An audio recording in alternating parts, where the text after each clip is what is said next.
فالذين آمنوا به وعزروه ونصروه واتبعوا النور الذي أنزل معه أولئك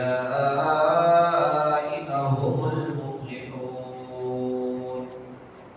صدق الله العظيم. وقال النبي صلى الله عليه وسلم: الدنيا سجن المؤمن وجنة للكافر، أو كما قال عليه الصلاة والسلام.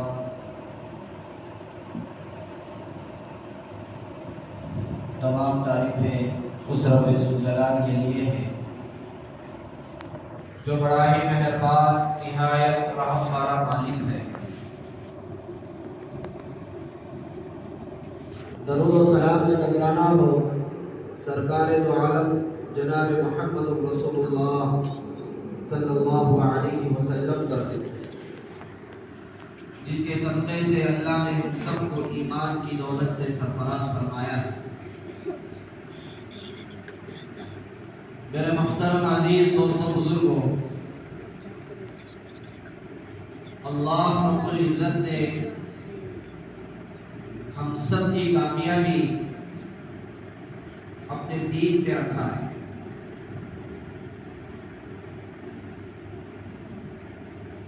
حضرت آدم علیہ السلام سے لے کر قیامت تک جتنے بھی لوگ آئیں گے، سب کی سب کامیابی اللہ نے اپنے دین پہ رکھا ہے۔ اور پیارے آقا جناب محمد رسول اللہ صلی اللہ علیہ وسلم کی پاکیزہ شریعت پہ رکھا ہے۔ اگر ہم کامیاب ہونا چاہتے ہیں، ہم دنیا اور آخرت میں کامیابی حاصل کرنا چاہتے ہیں، تو ہمیں چاہیے کہ ہم اپنی زندگی اللہ کے حکم کے مطابق بنائیں۔ اگر ہم چاہتے ہیں کہ دنیا اور آخرت میں ہم کامیاب ہو جائیں، اللہ نے وعدہ کر رکھا ہے، کامیابی تو دین میں ہے، کامیابی تو اللہ کے حکم میں ہے، کامیابی تو رسول اللہ صلی اللہ علیہ وسلم کی شریعت میں ہے۔ جب اللہ کہہ دیا ہے، جب رسول اللہ صلی اللہ علیہ وسلم نے اپنی شریعت کو دنیا میں لا کر قیامت تک آنے والے لوگوں کے سامنے پیش کر چکے ہیں، بھلا کیسے ہو سکتا ہے کہ ہم دوسری جگہ سے کامیابی حاصل کریں؟ دنیا اور آخرت کی کامیابی کا راز اللہ نے اپنے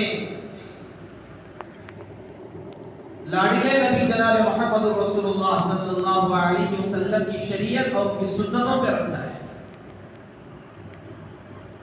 ہر آدمی یہ چاہتا ہے کہ میں دنیا اور آخرت میں کامیاب ہو جاؤں، دنیا میں بھی کامیاب، آخرت میں بھی کامیاب۔ تو اللہ کے نبی علیہ السلام فرمایا کہ دنیا میں کامیابی حاصل کرنا چاہتے ہو تو اللہ کے حکم کو بجا لاؤ، میرے طریقے پر چلو، تو تم دنیا میں بھی کامیاب رہو گے اور آخرت میں بھی کامیاب رہو گے۔ قرآن مجید میں اللہ نے صاف ارشاد فرمایا ہے: فالذین آمنوا بہ وعزروہ، جو دین میں داخل ہوئے ہیں، جو دنیا میں آ چکے ہیں، تو دنیا میں آ کر دنیا کے اندر زندگی گزار رہے ہیں اور اللہ کے اوپر ایمان لے کر آئے ہیں، رسول اللہ صلی اللہ علیہ وسلم کی شریعت کو مانتے ہیں، تو انہیں چاہیے کہ فالذین آمنوا بہ وعزروہ، ہمیں چاہیے کہ ہم رسول اللہ صلی اللہ علیہ وسلم کی عزت کریں اور ان کے بتائے ہوئے طریقے پر چلیں۔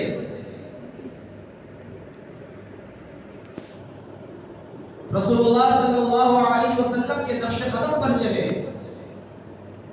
عزت کیا ہے؟ عزت وہی ہے جو اللہ کے نبی علیہ السلام نے ہمیں بتلایا ہے، وہ ہماری زندگی میں اتاریں گے تو اللہ کے نبی علیہ السلام کی لائی ہوئی شریعت کی عزت کرنے کے برابر۔ فالذین آمنوا بہ وعزروہ ونصروہ، اور اور آگے فرمایا اللہ نے قرآن مجید میں تمہیں چاہیے کہ تم رسول اللہ صلی اللہ علیہ وسلم سے محبت کا دعویٰ کرتے ہو، تم رسول اللہ صلی اللہ علیہ وسلم کی ولادت پر خوشی کا اظہار کرتے ہو، اپنے مال کو لگاتے ہو، اپنی صلاحیتوں کو لگاتے ہو، اپنی طاقت کو لگاتے ہو، تو تمہیں چاہیے کہ وہ اپنی صلاحیتیں اور اپنی طاقت اور اپنا پیسہ سب کچھ اللہ کے رضا کے لیے لگائیں، اور رسول اللہ صلی اللہ علیہ وسلم جس چیز پر خوش ہوتے ہیں ان چیزوں پر اپنی صلاحیتوں کو لگائیں، اور تمہیں چاہیے کہ وَنَصَرُوهُ اور ان کی نصرت کریں۔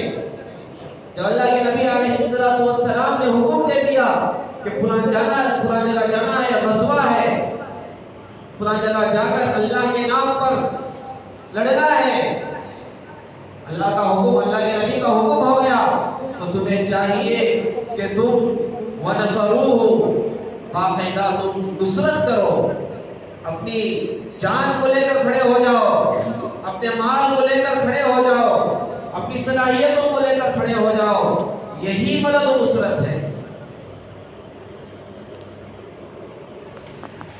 آج جو ہمارے اوپر کے جو حالات ہمارے سامنے آ رہے ہیں یہ ہماری سب کچھ کمزوریوں کا نتیجہ ہے، ہمارے بدعمالیوں کا نتیجہ ہے۔ جو مسلمانوں پر جو ملکوں کے اندر حالات پیدا ہو رہے ہیں یہ سب کچھ ہمارے اندر اللہ کی محبت نہ ہونے کی وجہ سے، ہمارے اندر رسول اللہ صلی اللہ علیہ وسلم کی شریعت کی محبت نہ ہونے کی وجہ سے، ہماری زندگی کے اندر سنتیں نہ ہونے کی وجہ سے یہ سب کچھ حالتیں ہمارے اوپر، ہمارے مسلمانوں پر آ رہی ہیں۔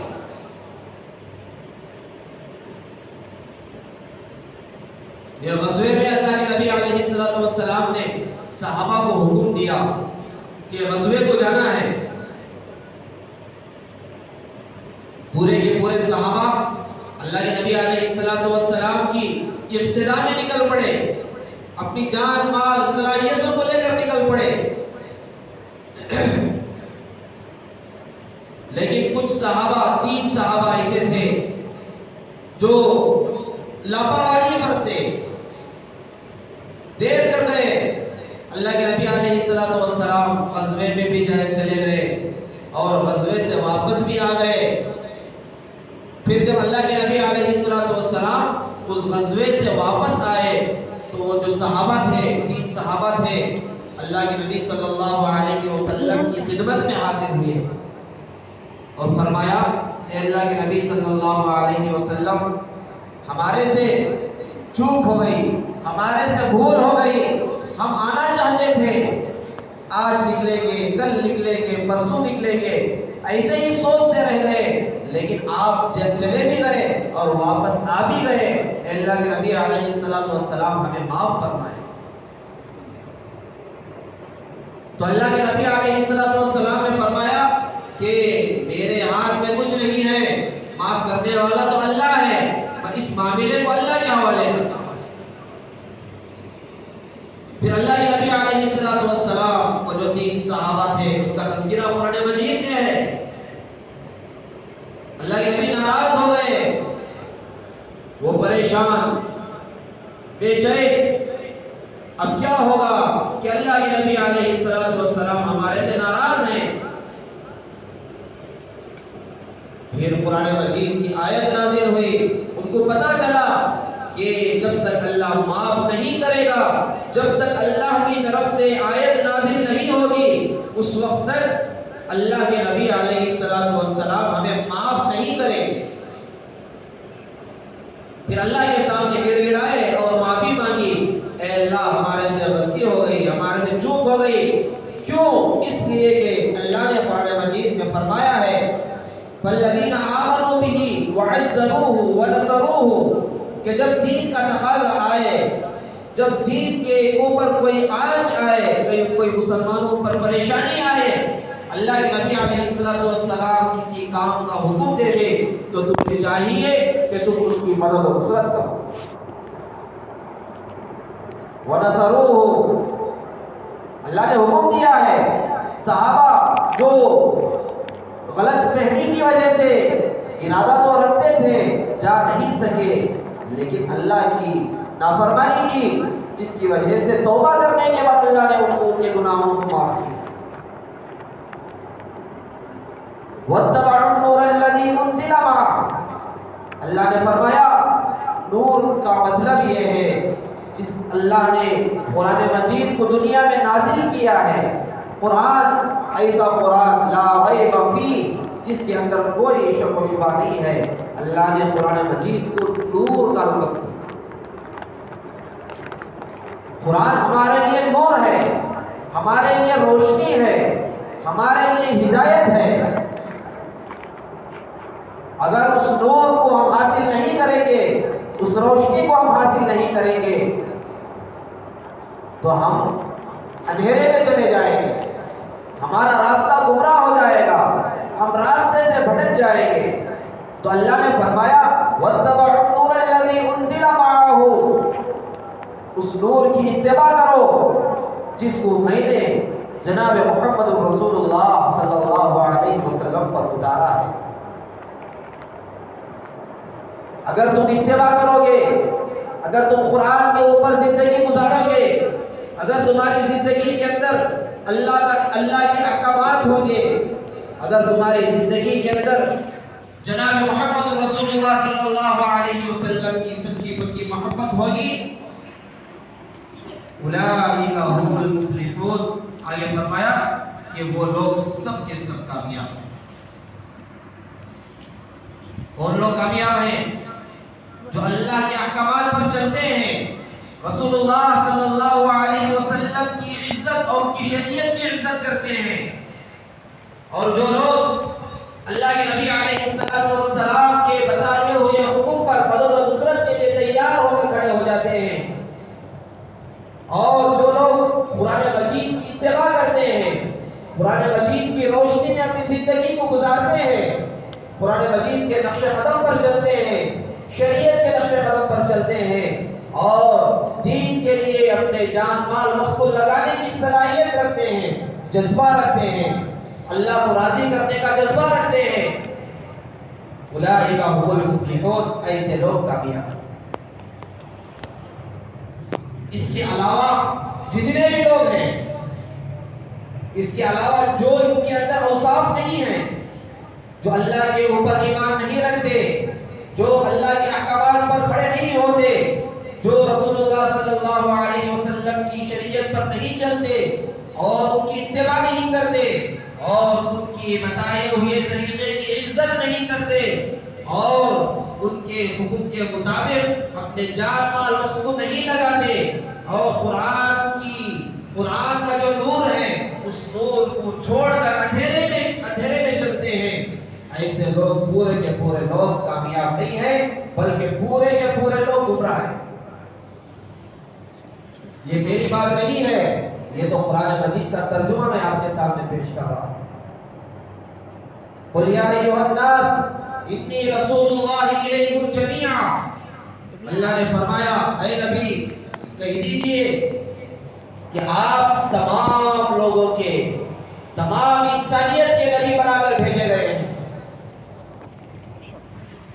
حضرت آدم علیہ السلام سے لے کر قیامت تک جتنے بھی لوگ آئیں گے، تمام کے تمام لوگوں کے لیے آپ نبی ہیں، آپ نذیر ہیں، آپ بشیر ہیں. نذیر کے معنی ڈرانے والا، بشیر کے معنی بشارت دینے والا. اللہ کے نبی نذیر بھی ہیں، بشیر بھی ہیں، رحمت للعالمین بھی ہیں. چھوٹے چھوٹے بڑے ہو جاتے ہیں.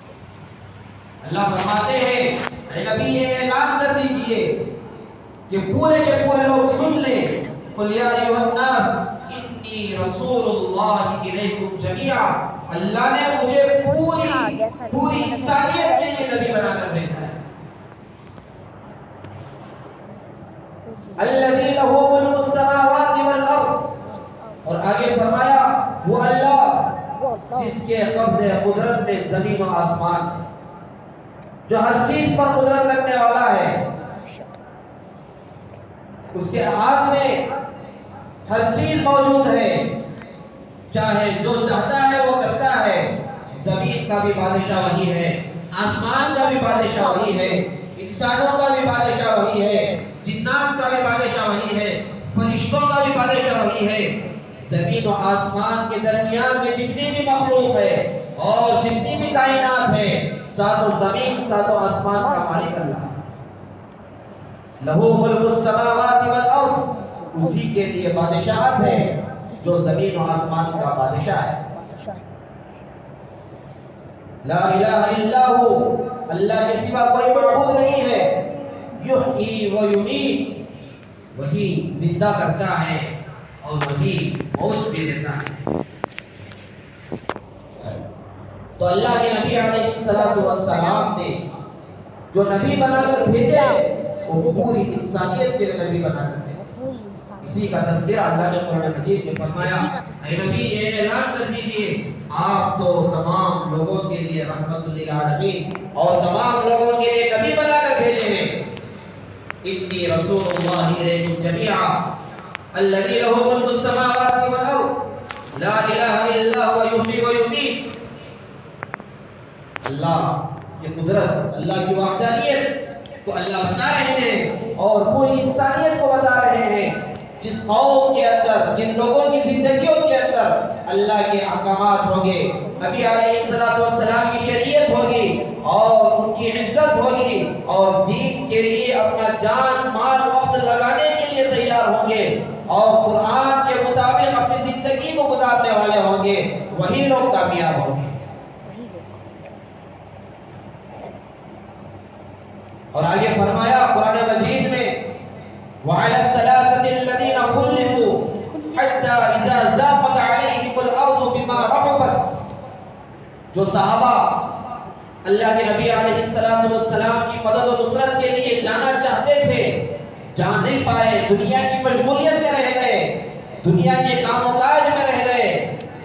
جب اللہ کے نبی علیہ السلام جب آئے, غزوے سے تشریف لے آئے مدینہ منورہ, تو وہ صحابہ اللہ کے نبی علیہ السلام کی خدمت میں حاضر ہو کر عرض کرنے لگے, اے اللہ کے نبی ہمیں معاف کر دیجئے کہ ہمارے سے غلطی ہو گئی, ہم نہ چاہتے ہوئے بھی ہم چاہتے تھے کہ ہم آپ کے ساتھ حاضر ہو جائیں, غزوے میں حاضر ہو جائیں, اللہ کے راستے میں چلے, لیکن ہم جانا چاہتے تھے لیکن نہ جا پائے اور آپ یہاں پر تشریف لے آئے.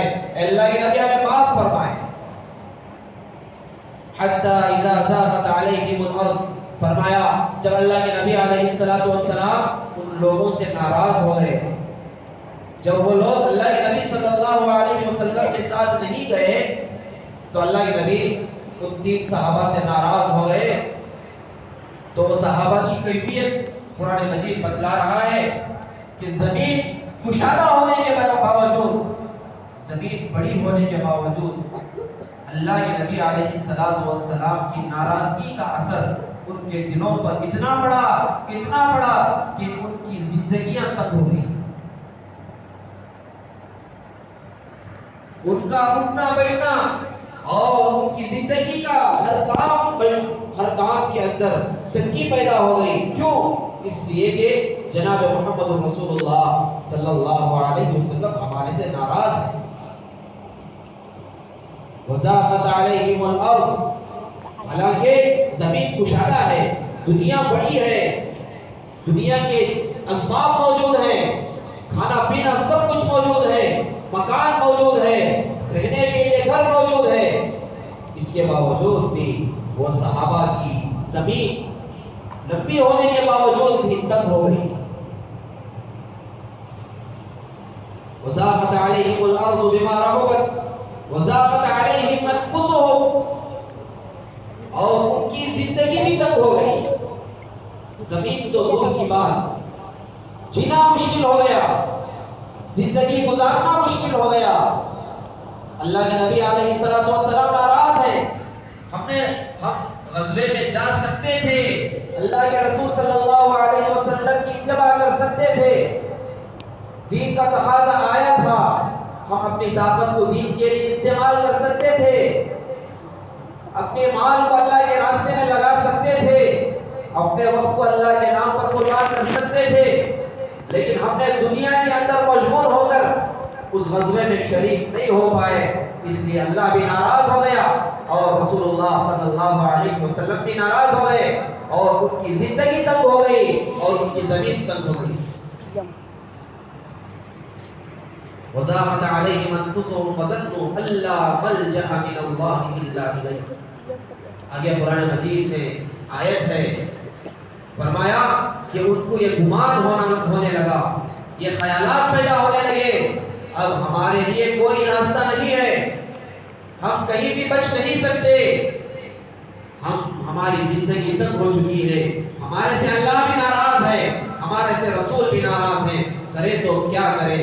تو گمان ہونے لگا کہ اب ایک ہی راستہ ہے، وَظَنُّوا أَن لَّا مَلْجَأَ مِنَ اللَّهِ إِلَّا إِلَيْهِ، اللہ کے سوا ہمیں کوئی معاف نہیں کر سکتا، ہمیں چاہیے کہ ہم اللہ کے سامنے گھٹنے ٹیکیں اور اللہ کے سامنے آوازاری کریں اور توبہ و استغفار کریں اور اللہ سے معافی مانگے، اے اللہ ہمارے سے غلطی ہو گئی، ہم چاہتے تھے کہ ہم غزوے میں شریک ہو سکیں، لیکن ہماری سستی نے، ہماری کاہلی نے، ہماری دنیا کی مشغولیت نے اس غزوے میں شریک ہونے سے ہمیں محروم کر دیا، اے اللہ میں معاف کر۔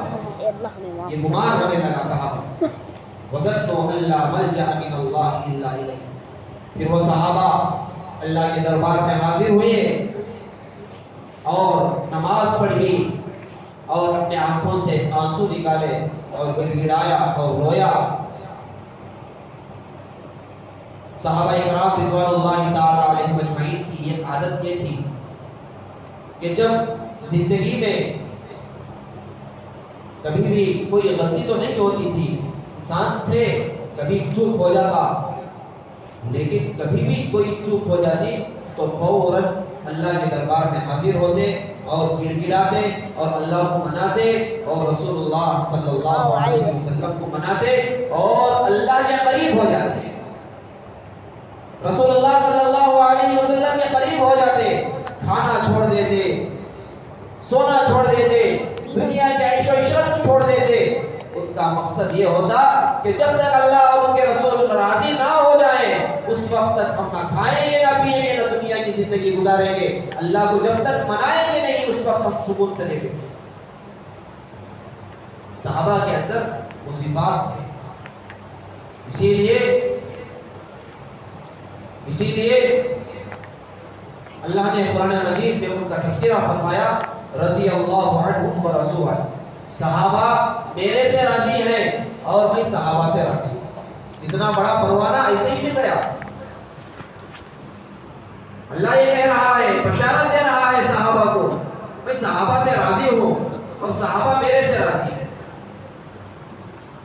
کوئی بھی پریشانی آ جاتی، کوئی بھی مسائل آ جاتے تو صحابہ اللہ کی نافرمانی نہیں کرتے، بلکہ صحابہ اللہ سے اور تعلق مضبوط کر لیتے۔ یہ پریشانیاں، یہ مصیبتیں، یہ حالات جو ہمارے اوپر آ رہے ہیں، یہ سب کچھ ہماری بدعمالیوں کا نتیجہ ہے، اللہ کی نافرمانی کا نتیجہ ہے۔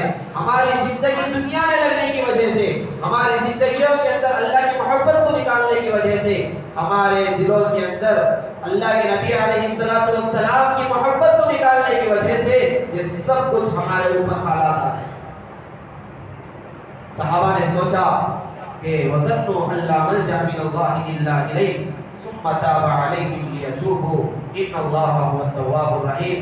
صحابہ گڑ گڑائے اور اللہ سے معافی مانگی اور اللہ نے صحابہ کو غلطی کی معافی مانگنے پر اللہ نے صحابہ کو معاف فرمایا اور قرآن مجید کی آیت نازل ہوئی، پھر اللہ بھی راضی ہوا، پھر رسول اللہ صلی اللہ علیہ وسلم بھی راضی ہوا۔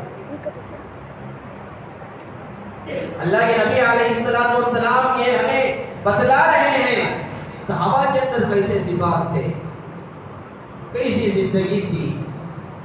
عشرہ مبشرہ جو 10 صحابہ دنیا میں رہتے ہوئے اللہ نے اور اللہ کے نبی علیہ السلام نے ان کو جنت کی بشارت دی تھی، ان میں سے ایک حضرت عمر بن خطاب رضی اللہ تعالیٰ،